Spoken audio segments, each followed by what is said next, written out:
Bien, decía que entonces aumenta este numerito, la integral del error, 1, 2, 3, 4, 5, 6, y si no se soluciona rápido el problema del suministro de vapor, este número se va a ir al orden de millones, ¿no? Va a seguir acumulando, acumulando, acumulando, acumulando.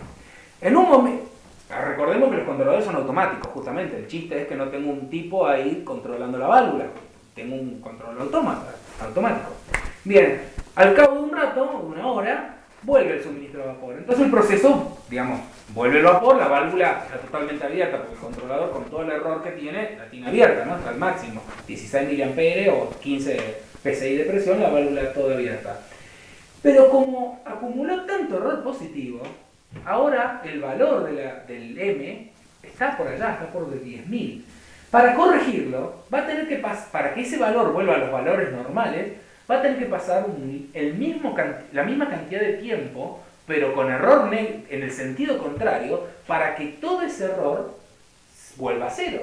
O sea, para que la integral vuelva a cero. Eso me trae un terrible problema, porque va a volver el vapor y mi controlador se quedó por las nubes. Por ese motivo, cuando uno tiene acción integral, tiene que también configurar lo que se llama reseteo anti-wind-up, que es este problema. Es volver a cero el contador o el sumador de la acción integral, y generalmente ese valor, el tiempo que se recomienda que ocurra el reseteo, es cada 4 o 5 veces la constante tiempo del proceso. ¿Está? Porque si yo les digo acá 5 minutos, y va a depender del proceso. Si tengo un proceso de 5 segundos, 5 minutos es una eternidad. Y si tengo un proceso de una hora, 5 minutos es un valor interesante. O sea, bien, tengo que entonces buscar eso. Si lo hago muy bajo, si pongo un valor de reseteo muy bajo, supongamos mi proceso dura 10 minutos y yo lo reseteo cada un segundo, voy a perder la acción integral, porque no le voy a dejar acumular. Va a acumular 2 o 3 unidades y ya me lo va a volver a hacer y no va a corregir el error en régimen permanente. Por eso el tiempo de reseteo tiene que ser mayor al tiempo de la respuesta del proceso. Por eso se recomienda entre 4 y 5 veces. Bien, hay una modificación adicional a la acción derivativa, y es que en vez de tomar la derivada del error respecto del tiempo, como les expliqué recién, en algunos controladores es posible tomar la derivada de la señal medida respecto del tiempo. ¿Por qué? Porque esto me permite a mí, cuando uno hacer cambios, perdón, me dije como 4 o 5 cosas juntas, vamos por partes. Si yo hago un cambio en el punto de referencia, supongamos, tenía mi valor en 80 grados, y en un momento determinado le pido que se vaya a 85, o sea que hago este escalón. Si yo calculo la derivada del error en este momento que se produjo este cambio, me va a dar infinito, ¿no? Porque un escalón, si yo le calculo la derivada, me va a dar, la pendiente es esta. Qué rayón que es. Bueno, eso es un problema, porque entonces si yo tengo un controlador con acción derivativa, hago un cambio en el punto de consigna, y de golpe el controlador va a pegar un chicotazo en la válvula, que puede ser por un lado dañino, porque me puede romper o deteriorar la válvula, y por otro lado me lo puede descontrolar el proceso. Bien, por eso es que se adopta esto, que es la derivada respecto del valor medido, el cual, fíjense, si yo aplico un cambio en el punto de consigna, la I medida, el tau D, digamos la parte de la acción derivativa, está sobre el valor medido, por lo tanto no se ve afectado por ese problema de exceso de acción. Y en otros controladores, más los nuevos, los digitales, esto en los analógicos se hacía de esta manera, en los digitales a veces lo que se hace es cuando uno hace un cambio en el punto de consigna, internamente el controlador lo que hace es anular la acción derivativa en ese momento que uno hace el cambio. Entonces, uno lo setea al valor nuevo, 85. Cuando presiona Enter, que es para que entre ese valor realmente se cargue, en ese instante desactiva la acción derivativa, carga el valor y después larga la derivativa. Entonces se evita ese problema. ¿Bien? Les voy a mencionar otros sistemas de control que no son sistemas de control precisos o no son los sistemas de control tradicionales de la teoría del control, sino que son los sistemas más comunes, digamos, que vemos todos los días, pero no por ello menos importantes. Esto no está en el libro. El control más simple que existe es el controlador on-off, el cual no tiene mucha teoría, y es el controlador que justamente varía entre todo o nada, eso es on-off. Por ejemplo, la plancha. La plancha ustedes setean el termostato y lo ponen en un valor, en lino, en algodón, en el que sea. ¿Qué hace el control? El control de la plancha es este que está acá, fíjense. Es ese aparatito. Es totalmente mecánico. Tiene una latita, hay dos latitas en realidad, que son los contactos que cierran el circuito entre estos dos terminales para que la resistencia prenda y apague. Entonces, cuando esto se calienta, por este núcleo que está acá, suele tener un tornillo que va abulonado o atornillado a la plancha, literalmente, a la zona caliente. Cuando alcanza la temperatura, esta chapita se dobla y se separan las chapas.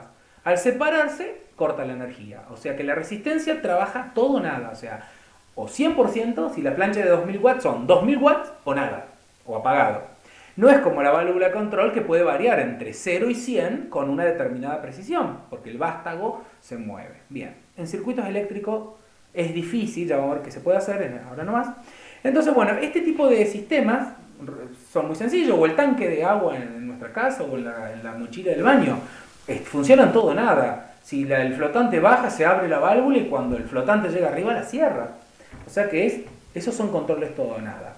Y si lo representan, tienen un problema, que es, supongamos que yo prendo la plancha empieza a aumentar la temperatura y cuando llega a un determinado valor, corta.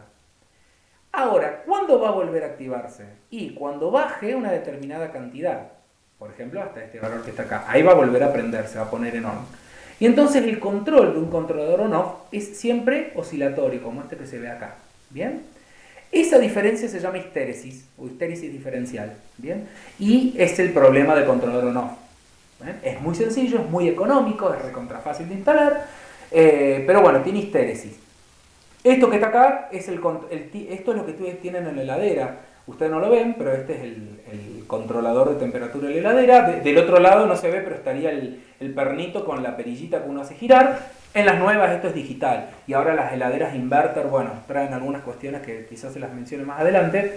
Pero esto es un sistema totalmente mecánico. Esto que es la sonda, el sensor de temperatura, cuando es totalmente mecánico, se dilatan dos metales. Hay dos metales, un bimetálico, con la diferencia de dilatación térmica, produce un movimiento y ese movimiento prende o apaga el motor de la heladera. No hay nada más que eso. Esto que está acá es el termostato del auto. El motor del auto de explosión, cuando arranca, está en frío, ¿no? A la mañana, ¿no? No lo prenden todo el día. Entonces, el motor para trabajar bien necesita estar, si es un motor Mastero, necesita estar alrededor de los 80 grados, si es diésel, un poquito más.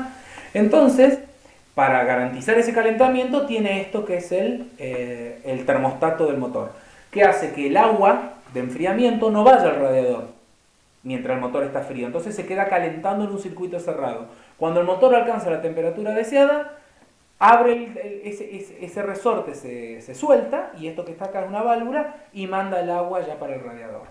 Esto que está acá es el control típico de los hornos de laboratorio, también es on-off. Y esto es un controlador on-off comercial, que ustedes los venden, y a diferencia de todos estos otros que están acá, todo es, qué rayonería, ni yo sé lo que estoy haciendo, borro todo. Bueno, esta, a diferencia de todos los otros, tiene capacidad de configuración, en donde yo puedo definir esta histéresis. Porque en estos que son mecánicos no hay forma de definir la histéresis, son totalmente mecánicos, no tienen ningún tornillito de ajuste. Sin embargo, estos electrónicos sí lo tienen. ¿Bien?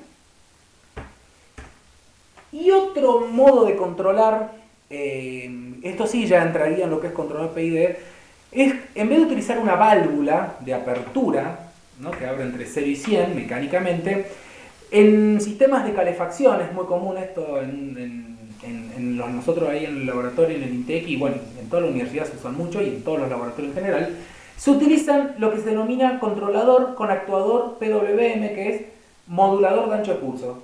Dice Fuse with Modulation.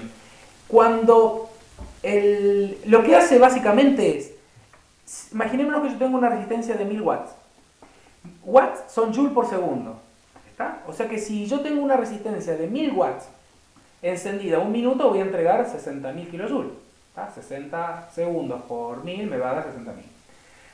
Si ahora en ese minuto la tengo 30 segundos encendida y 30 segundos apagada, voy a entregar la mitad, ¿está claro? ¿Bien? Entonces voy a entregar 500 watts. 30 kilojoules. O sea que la potencia efectiva en los 60 segundos, de los cuales tuve 30 prendido y 30 apagado, va a ser 500 watts. O sea, 500 joules por segundo. Bien, si en vez de activar la resistencia